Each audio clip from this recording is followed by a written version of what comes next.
Drage ženske, pozdravljene. Danes bi rada z vami podelila en ritual ob koncu leta. Tak preprost ritual, ki ga lahko sama narediš.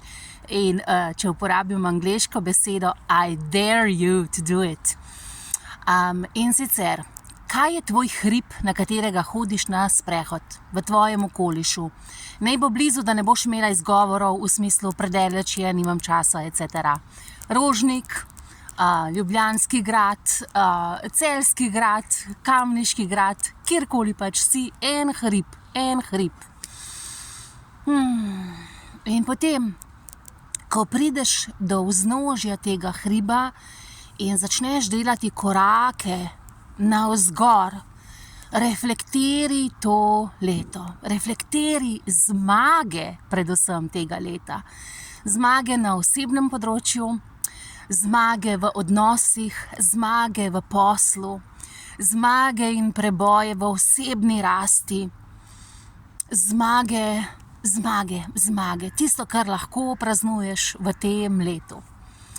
In potem, ko prideš na vrh hriba, zapleši te zmage vse na eno pesem. Zdaj, lahko plešeš na pesem, ki si jo izbereš in je na tvoji playlisti, ali pa jo mrmraš, poješ sama. Jaz sem plesala tako, da sem si sama z ritmom udarjala ob tla in poslušala ta zvok, kako poje zemlja meni nazaj na moje zmage, na moj pogum, na tisto, kar je bilo meni sveto in pomembno letos.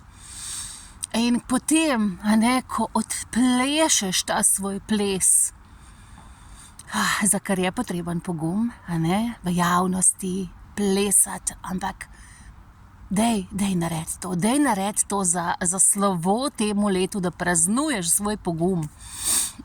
No, in potem, ko odplešeš, se usedeš na klopco, usedeš nekam ali pa postojiš, če ni klopce, in uživaš v odmevu teh zmag v tvojem telesu, medtem ko gledaš sončni zahod.